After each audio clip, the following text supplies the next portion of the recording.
3월 8일 김경수 경남도지사의 재난기본소득 100만원 지급 제안이 마중물이 되어 하나의 거대한 민심의 물길이 형성되기 시작했고, 이 물길이 바로 어제 더불어민주당 부산지역 출마 16명 후보 전원이 재난기본소득 지급을 강력하게 요구하는 기자회견을 여는 데까지 이어지면서 재난기본소득 문제가 대한민국 최고 중대 이슈로 부상하기에 이르렀습니다.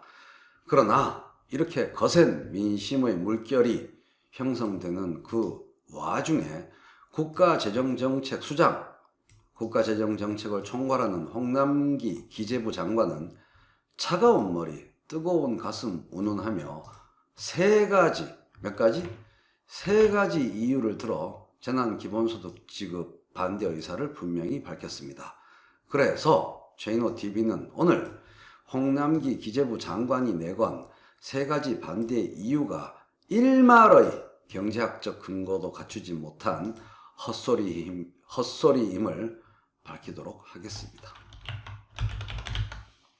이 내용은 제가 독자적으로 따로 구성한 내용이 아니고 뉴스톱 전영복 칼럼을 기반으로 이루어지고 있습니다.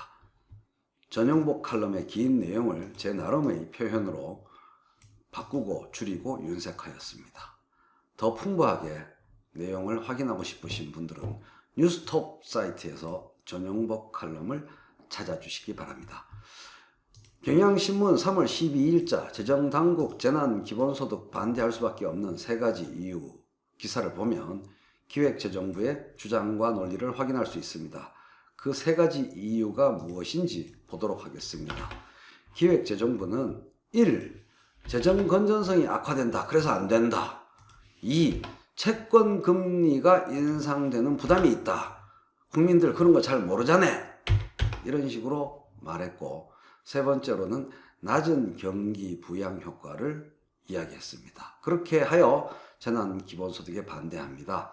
하나씩 살펴보도록 하겠습니다.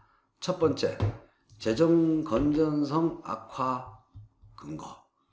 2019년 12월 26일에 발표된 2018 회계연도 일반 정부 및 공공부문 부채 실적을 참고하면 우리나라 일반 정부 부채는 760조 가량이 됩니다. GDP 대비 비율로 보면 40.1%인데요. 요거는 OECD 국가 중에 4위의 재정 건전성을 기록하는 수치입니다. OECD 회원국 전체 평균은 자그마치 109.2%입니다. 이 숫자가 의미하는 게 뭘까요? 경제 규모 세계 12위인 대한민국의 재정 여력이 충분하다는 것이 됩니다. 이러한 양적 규모 외에 꼭 덧붙여서 이야기해야 할 게 있는데요. 그게 뭐냐 하면 질적 내용, 그 국가부채, 정부부채의 구성입니다. 전체 국채의 구성을 보면 원화 표시, 달러 표시, 외환 표시가 아니고 원화 표시 부채가 전체 정부 부채의 98.9%입니다. IMF의 공포를, 다른 나라들이 겪은 위기를 생각할 필요가 없다는 얘기죠. 그리고 그 원화 표시 부채를 누가 보유하고 있느냐? 내국인이, 한국인이 보유하고 있는 비중이 87.5%에 이르고 있으며, 또 그 국채에서 고정금리채, 금리가 변동하지 않는 거죠. 고정금리채 비율이 95.8%입니다. 이 세 가지의 질적 내용을 보면 정말 질적으로도 매우 건전하다는 것을 알 수 있습니다. 이러한 양적 질적 내용을 짚어보면 기재부의 재정 건전성 악화 주장이 얼마나 근거 없는 것인지 분명히 확인할 수가 있는 것이죠. 채권 금리가 상승할 우려가 있다. 이 두 번째 문제에 대해서 살펴보도록 하겠습니다. 기재부는 채권 금리의 변동성 확대 및 상승의 부작용을 내세우면서 긴급 재난수당 지급에 반대하고 있습니다. 을에 내세우는 논리입니다. 국가 부채가 증가하면 금리가 상승하고 높아진 금리로 인해 민간의 투자가 위축된다. 이런 이야기입니다. 새빨간 거짓말입니다. 세계 최고 수준의 국가 채무 비율을 기록하고 있는 일본만 먼저 봅시다. 일본은 20년 넘게 제로 금리 또는 마이너스 금리를 유지해 왔는데요. 금리 급등 현상이 없었잖아요. 국가 채무 비율이 20년 동안 그렇게 높아져 왔는데 금리는 제로 금리 또는 마이너스 금리를 유지해 왔습니다. 이것만 보더라도 기재부의 주장이 전혀 경험적 근거가 없는 얘기라는 거죠. 일본뿐인가요? 2008년 금융위기 이후에 미국과 대부분의 EU 국가들이 정부 부채를 무지막지하게 증가시켜 왔습니다. 그런데 그 기간 동안 금리가 어떻게 되었습니까? 지속적으로 하락해 왔습니다. 거꾸로 국가 채무 비율과 금리는 반비례 관계에 있는 것이다 라고 생각하는 것이 정상적인 판단일 겁니다. 기획재정부는 그 어떤 경제학자도 인정할 수 없는 신묘한 이론을 내세우고 싶으면, 즉 국가 채무 비율과 금리가 정비례 관계에 있다라는 이론을 내세우고 싶다면 이러한 수십 년간의 장기적 국제적 경험들과 사례들에 대해서 왜 그런 일이 일어났는지에 대해서 분명하게 설명할 수 있어야 할 것입니다. 아마 설명 못할 겁니다. 경기 부양 효과가 미약하다라는 주장이요.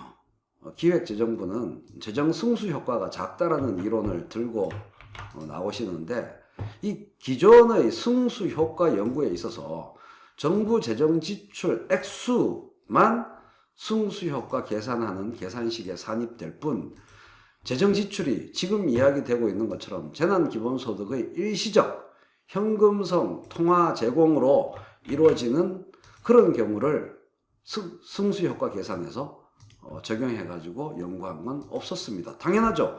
그렇게 한 일이 지금까지 없었으니까요.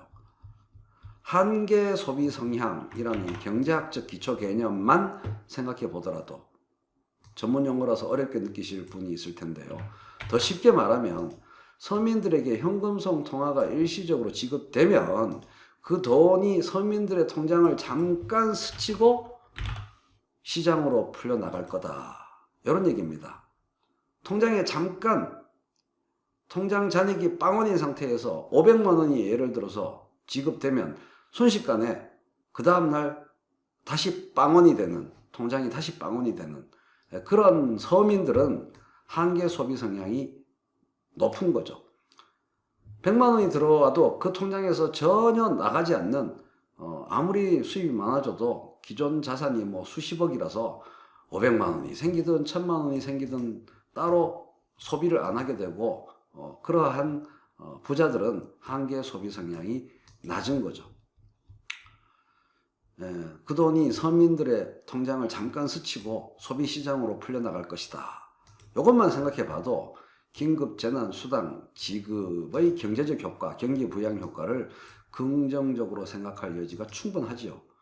서민 가계에 휘발성 유동성을 공급하면 누구에게 즉각적으로 직접적인 경제적 심리적 위안을 주겠습니까? 영세 자영업자 및 이들에게 고용된 불안정 노동자들이 가장 먼저 이렇게 느끼게 됩니다. 아이고, 죽으라는 법은 없구나. 정부가 있어서, 국가가 있어서 죽으라는 법은 없구나. 이런 말이 입에서 나옵니다. 그게 매우 중요합니다. 이게 가장 중요한 국가의 존재 이유다라고 최인호TV는 생각합니다. 홍남기 부총리와 기획재정부는 국민들이 국가의 존재 이유를 의심하도록 그런 길로 정부를 이끌고 가고 있습니다. 최인호TV는 그 꼴을 두 눈 뜨고 볼 수 없습니다. 죽으라는 법은 없구나, 다행이다라고 온 국민들이 국가의 존재 이유를 느낄 수 있도록 그 길로 이끌고 제대로 가도록 하고 싶습니다. 그래서 이 동영상을 찍었습니다. 감사합니다.